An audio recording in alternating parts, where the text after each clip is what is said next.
That hymn was written by a man whose family had sailed for Europe. And he received a cable, a wire, saying, 7 have sailed and 3 have arrived. So he took the next ship, and as he neared the spot where the former ship had gone down, he stood on the deck of the ship that he was riding, and these thoughts came to his mind, that in spite of all, it is well with my soul. If your brother sins against you, go and show him his fault, just between the two of you. If he listens, you have won your brother over. If he will not listen, take along 1 or 2 others, so that every matter may be established by the testimony of 2 or 3 witnesses. If he refuses to listen, tell it to the church.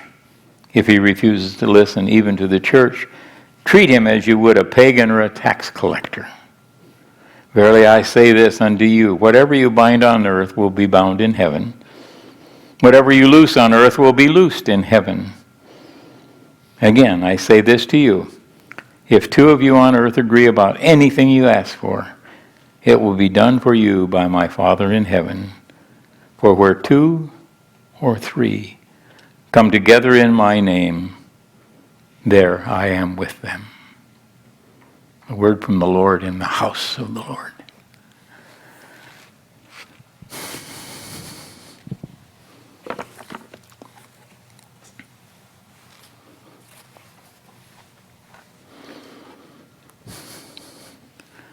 The Lord spoke to the Israelites and said, on this day you will take a perfect lamb, you will slaughter it, you will broil it, because if you want to boil it, it takes way too long. Because God said, I'm bringing my angel of death across the land. And if you don't have your doorway marked, then the eldest of your household will die. Eldest of those born in your household will die. So the loyal Israelites did as they were told. And he said, when you get it ready to eat, put on your robe, put on your sandals, and grab your staff, because it's going to be time to do something. They'd been slaves for years and years. They were building pyramids with whips on their back. They were doing all of these terrible things that the Egyptian wanted them to do. And God said, this day, this hour, this minute, you will be free. If you do what I ask you to do. Yeah, it had to be, they wanted a perfect lamb with no blemish, because they were paying homage to the perfect God. How many times have we been seeing deadlines that we just had to meet? April 15th?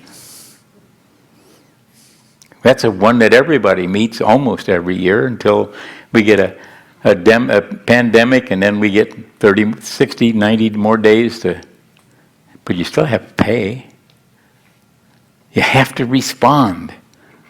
We can't go through life ignoring that which is going on around us. We can't go through life so oblivious to what it is that's happening that we can be just walking on air, because there's other people who are drowning and need us to help them. It's our job. It's our task. I mentioned in my opening announcement, when you come to church, you're going to get a copy of the covenant that we are working under as we renew. It's not much. It says we will safe distance from each other. We're doing a lot of that. We're getting really good at it. I saw a picture of the beach the other day. I guess it was last night on the news. And out on the beach there are a family, and then over here another one, and back here another one.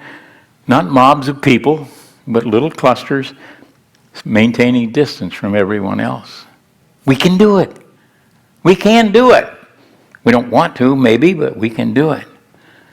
We cannot be so selfish that we demand to have the space exactly where you are. We can be 6 feet away and be comfortable. Yeah, we ought to wear a mask. I've gotten really good at keeping 3 or 4 masks in the car, because when I go in the house, I sometimes forget to take it off. And then I get in the car and I get somewhere and I think, do I have a mask? And I look in the door and there's 2 more. And then eventually I take the 3 or 4 of them, put them back in the car so we can start the whole process over. Get another mask and put it in your car. Get another mask and store it somewhere. These are the kinds of things that will make it easy for you to follow the covenant. The covenant is simply an agreement on how we will treat each other. That we will wear masks, that we will cleanse our hands, we will do everything we can not to inflict the pandemic on someone else. If a family member is sick, stay home. If they get over it in a week, come on back. If they don't get over it in a week, stay away. These are simple things. We do these kinds of things because we love each other.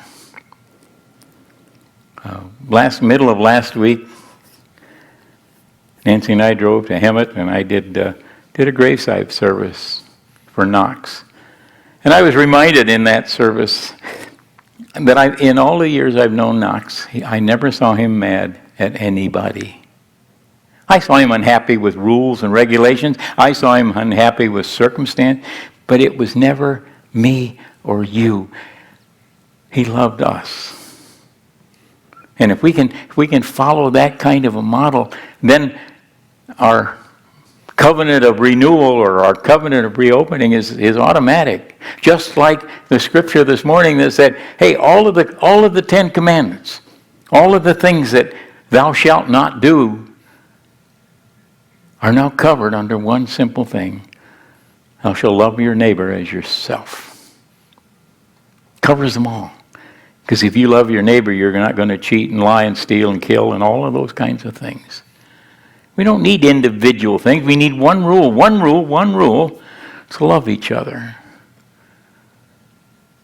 There was some concern with our covenant of renewal that we might have to sign it and pledge and honor. No. We're asking you to take it home, read it, keep it. Remember that it's a promise to each other to be nice. How's that for a new attitude about Christians? Be nice to each other. You've probably heard in the news that a church in California chose to sing hymns. And it cost them $5,000 fine for each service where the congregation sang hymns. Next, or on the 27th, when we come to church here together, but we're not singing hymns.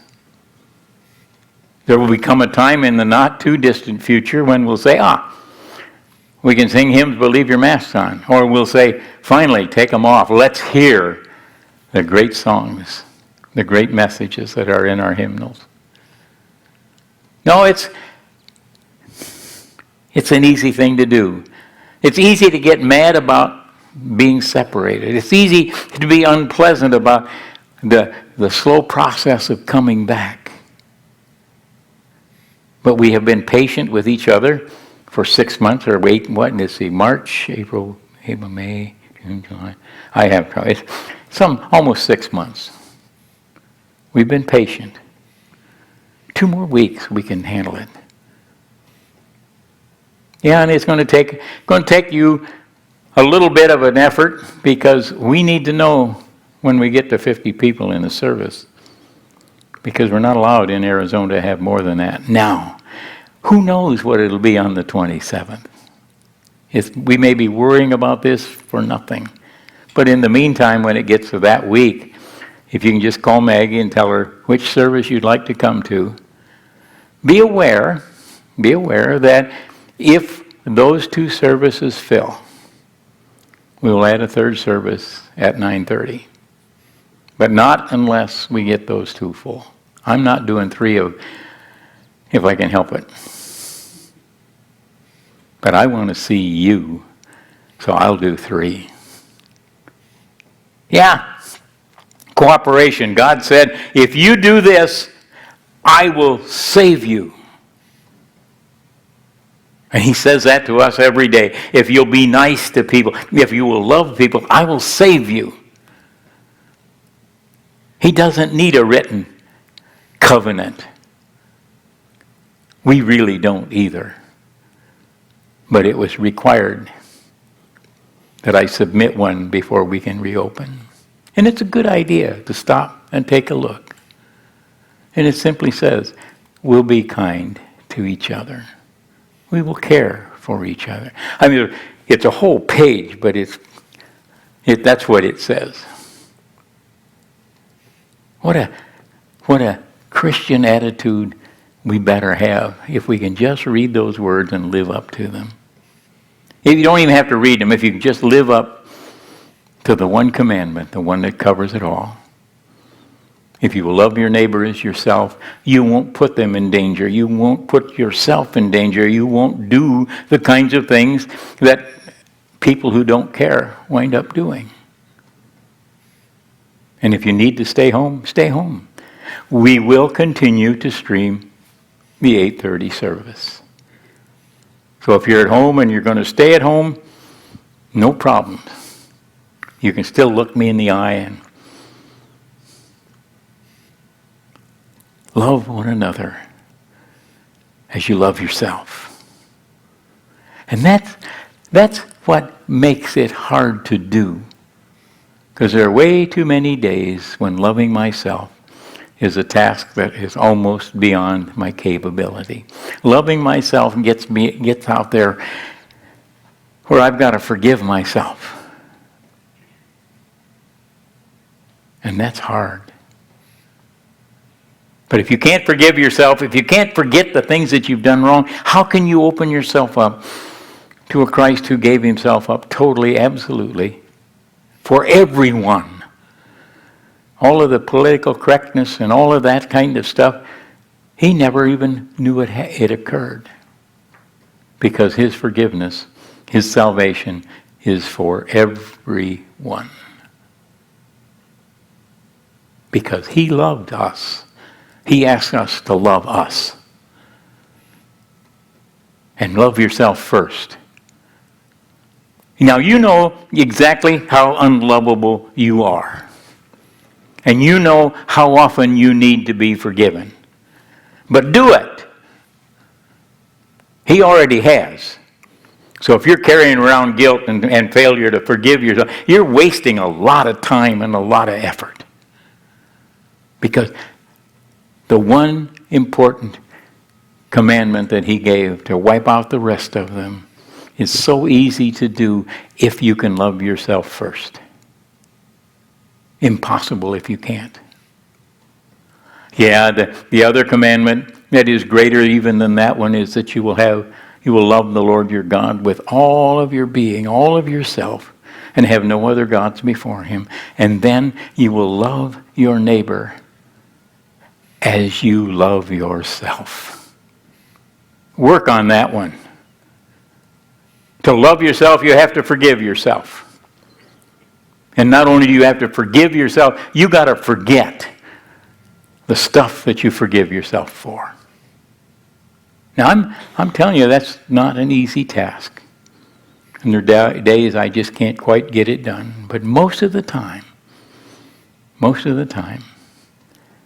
if I just pause and sit back, maybe even close my eyes and listen closely, he will tell me, it is well with your soul. It is.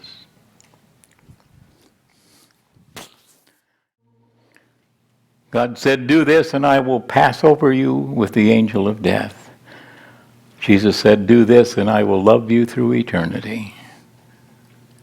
Both commandments from the God. Both hard to do. But first, love yourself as he loves you.